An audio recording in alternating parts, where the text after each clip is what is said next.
Hello बच्चों, let's see this question. The question says, let x vector, y vector and z vector be three vectors, each of the magnitude root 2 and the angle between each pair of them is pi by 3.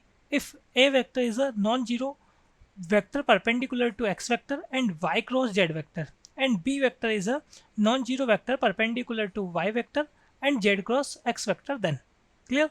देखिए यहाँ अगर हम बात करें, सबसे पहले हमें क्या गिवन है, जो एक्स वेक्टर वाई वेक्टर और जेड वेक्टर है, इन तीनों का मैग्नीट्यूड क्या है हमारे पास, √2 है। तो नोट कर लेते हैं हम यहाँ पर, magnitude of X vector equal to magnitude of Y vector equal to magnitude of Z vector. ये चल रहा है हमारे पास कितना, √2। ठीक है, अब इसमें हम बात करें इनके बीच में जो एंगल्स चल रहा है ना, एक्स एंड वाई या Y and Z and X and Z, इनके बीच में जो एंगल चल रहा है वो चल रहा है पाई बाई 3। तो अगर हम यहाँ पर डॉट प्रोडक्ट करेंगे, एक्स डॉट वाई सोल्व करूँ मैं, या वाई डॉट जेड सोल्व करूँ मैं, या फिर हम यहाँ पर एक्स डॉट जेड सोल्व करें। ठीक है, डॉट प्रोडक्ट के लिए क्या फॉर्मूला होता है हमारे पास, अगर मैं ए डॉट बी सोल्व कर रहा हूँ तो magnitude of A magnitude of B cos theta, theta क्या होता है उन दोनों वेक्टर के बीच का एंगल। क्लियर। तो यहाँ अगर हम एक्स डॉट वाई सोल्व करेंगे तो magnitude of X magnitude of Y, तो वो कितना हो जाएगा हमारे पास, √2 इंटू √2 2 हो जाएगा, इंटू कॉस थीटा, तो cos pi by 3, cos pi by 3 की हम बात करें तो 1/2 होगा हमारे पास। क्लियर। तो यहाँ अगर मैं इसको सॉल्व करूँगा तो 2 इंटू 1/2 वैल्यू क्या आएगी, इन तीनों को अगर मैं सॉल्व करूँ, देखो फर्स्ट वैल्यू आएगी √2, सेकंड वैल्यू आएगी √2 और फिर आएगा लास्ट में हमारे पास 1/2। क्लियर। तो इसका मतलब इनको सॉल्व करने पे तीनों की value, X dot Y solve करें, वाई डॉट जेड सोल्व करें या फिर एक्स डॉट जेड सोल्व करें, इन तीनों की वैल्यू कितनी आएगी हमारे पास, 1 आएगी। क्लियर। अब देखिए आगे क्वेश्चन में क्या बोला गया, if A vector is non zero vector perpendicular to X vector and Y cross Z, A vector जो है एक्स के भी परपेंडिकुलर है और वाई क्रॉस जेड के भी परपेंडिकुलर है। इसका मतलब मैं इसको कैसा नोट कर सकता हूँ, ए वेक्टर को मैं नोट कर सकता हूँ यहाँ पर, हमारे पास इन दोनों के परपेंडिकुलर, देखो ए क्रॉस बी जब मैं सॉल्व करता हूँ तो हमारे पास जो रिजल्टेंट वेक्टर होता है वो कैसा होता है, ए और बी के परपेंडिकुलर होता है। तो यहाँ पर ए वेक्टर एक्स वेक्टर के भी परपेंडिकुलर है और वाई क्रॉस जेड के भी परपेंडिकुलर है। इसका मतलब यहाँ मैं ए वेक्टर को नोट कर सकता हूँ X vector cross Y cross Z. Clear. अब बात करें इसका जो मैग्नीट्यूड है, ए वेक्टर का मैग्नीट्यूड तो कुछ भी हो सकता है आपके पास, तो हमने क्या किया यहाँ पर एक स्केलर नंबर ले लिया, सिंपल मैंने यहाँ पर लेमडा ले लिया। क्लियर। तो ए वेक्टर को मैं ऐसा नोट कर सकता हूँ यहाँ पर। और ऐसे हम बात करें जो बी वेक्टर हमारे पास चल रहा है, ये कैसा चल रहा है, ये वाई वेक्टर और जेड क्रॉस एक्स के परपेंडिकुलर चल रहा है। तो इसका मतलब इसको मैं नोट कर सकता हूँ यहाँ पर mu into y cross z cross c. ठीक है, लेमडा और म्यू क्या हमारे पास स्केलर है। हम यहाँ से अगर हम सॉल्व करें, सबसे पहले ए वेक्टर की बात करें तो ए वेक्टर सॉल्व होकर कैसा होगा, लेमडा तो स्केलर है।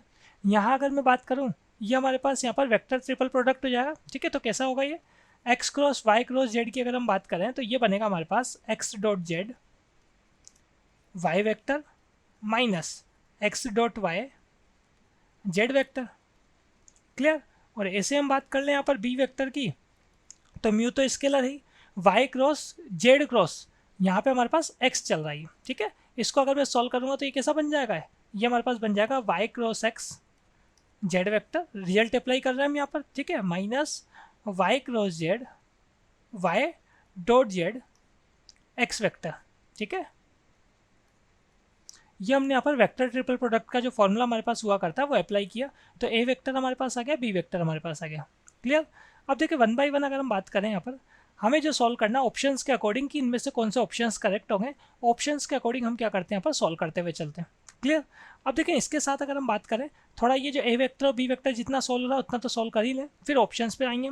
तो ए वेक्टर के लिए अगर हम बात करें तो ए वेक्टर कैसा बन रहा है, देखें हमारे पास सबसे पहले लेमडा चल रहा है हमारे पास, एक्स डॉट जेड, अभी ऊपर देखा हमने एक्स डॉट जेड कितना होता था 1, तो ये बन गया हमारे पास y vector minus Z vector. और ऐसे हम बात कर लें बी वेक्टर की, बाहर चल रहा है हमारे पास म्यू, वाई डॉट एक्स कितना है 1, तो Z vector minus Y dot Z कितना है, ये भी 1 है, माइनस एक्स वेक्टर। ऐसा आ जाएगा हमारे पास। क्लियर। अब ऑप्शंस के अकॉर्डिंग हम बात कर रहे हैं यहाँ पर, तो फर्स्ट हम देख लेते हैं यहाँ पर for option A, for option A, option A के अकॉर्डिंग अगर हम बात करें तो हमें यहाँ पर बी डॉट जेड की रिक्वायरमेंट है। ठीक है, तो बी डॉट जेड को मैं क्या करता हूँ यहाँ पर सॉल्व कर लेता हूँ सबसे पहले तो ये हमने देखा यहाँ पर b dot Z, b dot Z की अगर हम बात करें, बी वेक्टर है हमारे पास mu z minus x vector, और इसके साथ हमारे पास यहाँ पर डॉट प्रोडक्ट हो रहा है किसका, जेड वेक्टर का, तो म्यू तो स्केलर है हमारे पास, जेड डॉट जेड अगर मैं सॉल्व करूँगा तो हमारे पास कितना आ जाएगा, मैग्नीट्यूड ऑफ जेड, तो मैग्नीट्यूड ऑफ जेड कितना हमारे पास √2, फिर अगेन मैग्नीट्यूड ऑफ जेड मतलब √2 हमारे पास। ठीक है, और फिर साथ में कितना आएगा cos 0, तो cos 0 की वैल्यू क्या होती है 1 होती, तो यहाँ सिंपल हमारे पास कितना हो जाएगा √2 का स्क्वायर हो जाएगा।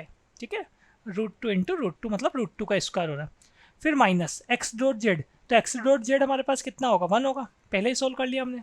तो यहाँ अगर मैं इसको सोल्व करूँगा तो हमारे पास कितना हो जाएगा, ये बन जाएगा यहाँ पर हमारे पास सिंपल म्यू के साथ मल्टीप्लाई हो रहा है 2 - 1, तो म्यू के इक्वल हो जाएगा ये तो बी डॉट जेड की जो वैल्यू हमारे पास आ रही है ये किसके इक्वल आ रही है, म्यू के इक्वल आ रही है। ठीक है, तो इसको मैं यहाँ पर इक्वेशन नंबर 1 दे देता हूँ। ऐसे हम बात करें यहाँ पर, देखो अब आपके पास अगर आप बात करेंगे ये जो बी वेक्टर आपने ऊपर देखा था, ये बी वेक्टर कैसा बन गया आपके पास, बी वेक्टर बन गया म्यू की जगह आपने क्या किया, म्यू की वैल्यू आपने बी डॉट जेड नोट कर दी और साथ में क्या चल रहा है, जेड माइनस एक्स। ठीक है, ये जो इक्वेशन हमारे पास है इसमें म्यू की वैल्यू पुट कर दी मैंने, तो आप देख लें आपके पास जो ऑप्शन नंबर ए है वो इक्वेशन आ गई। ठीक है, तो इसका मतलब ऑप्शन ए कैसा हो गया हमारे पास, करेक्ट हो गया। अब ऑप्शन बी के लिए बात करें हम यहाँ पर, तो ऑप्शन बी के लिए अगर हम बात करें फॉर ऑप्शन बी हमें किसकी रिक्वायरमेंट है, हमें रिक्वायरमेंट है ए डॉट वाई की। तो जैसे अभी मैंने बी डॉट जेड सॉल्व किया है ऐसे हम क्या करेंगे यहाँ पर ए डॉट वाई सॉल्व करेंगे। तो ए डॉट वाई जब मैं सॉल्व करूँगा तो ए वेक्टर में आप देख सकते हैं आपके पास क्या चल रहा है, ए वेक्टर में चल रहा है lambda Y vector minus Z vector. ठीक है, इसका डॉट प्रोडक्ट होगा किसके साथ, जेड वेक्टर के साथ। तो ये भी वैसे ही सॉल्व होगा जैसे ऊपर वाला सॉल्व हुआ है, तो किसके इक्वल आ जाएगा, एक तो लेमडा के साथ वाई डॉट जेड, तो वाई डॉट जेड हमारे पास किसके इक्वल है, 1 के, माइनस ये हम यहाँ पर जेड डॉट जेड अगर सॉल्व करेंगे तो मैग्नीट्यूड जेड का स्क्वायर होगा, मतलब कितना हो जाएगा, 2 हो जाएगा हमारे पास। तो ये कितना बन जाएगा, यहाँ अगर मैं इसको सॉल्व करूँगा तो ये हमारे पास बन जाएगा माइनस लेमडा। तो ए डॉट वाई की अगर वैल्यू की हम बात करें तो ये कितना बन रहा है हमारे पास, माइनस लेमडा बन रहा है। क्लियर, देखिए यहाँ हम देखें ये ए डॉट वाई चल रहा है और यहाँ हमने पीछे क्या ले रखा है, ये जेड वेक्टर ले रखा है। तो पहले तो इसको करेक्ट करेंगे हम यहाँ पर। ठीक है, यहाँ पे कितना आ जाएगा हमारे पास, ए वेक्टर तो नोट कर लिया था, इसके साथ क्या चल रहा है, ये जेड चल रहा है ना हमारे पास, तो इसका मतलब ए डॉट वाई चल रहा है, जेड नहीं चल रहा है। तो यहाँ पर क्या करेंगे, वाई वेक्टर नोट करेंगे।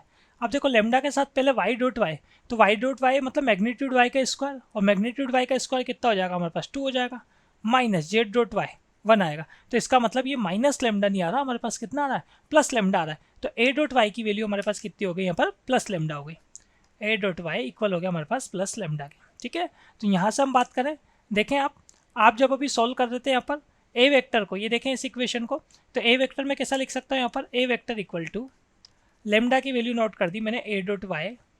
ठीक है, और साथ में कितना चल रहा है, Y vector minus Z vector, Y vector minus Z vector. ठीक है, तो आप देख लें आप ऑप्शन नंबर बी जो आपके पास है यही चल रहा, मतलब ये भी करेक्ट हो गया आपके पास। और इसी के साथ अगर हम डी को देखें तो डी में आपके पास जेड माइनस वाई चल रहा है, जबकि आ क्या रहा है हमारे पास, वाई माइनस जेड आ रहा है, तो डी क्या हो गया, इनकरेक्ट हो गया हमारे पास। ठीक है, अब हम बात कर लेते हैं सी की, कि सी करेक्ट होगा या नहीं होगा। तो हमें क्या नोट करना है यहाँ पर, या एल एच एस को अगर हम देखें तो एल एच एस है हमारे पास ए डॉट बी, तो ए वेक्टर और बी वेक्टर हम दोनों निकाल चुके हैं, ये रहा बी वेक्टर हमारे पास, ऐसे ए वेक्टर भी आ चुका है हमारे पास, ये रहा। तो अब हम यहाँ पर ऑप्शन सी के लिए बात कर लेते हैं, for option c. Option c के लिए हमें क्या किसकी रिक्वायरमेंट है, ए डॉट बी की रिक्वायरमेंट है।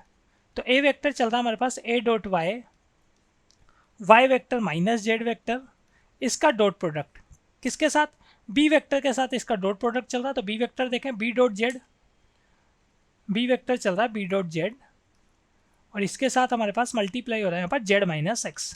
ठीक है, Z vector minus x vector.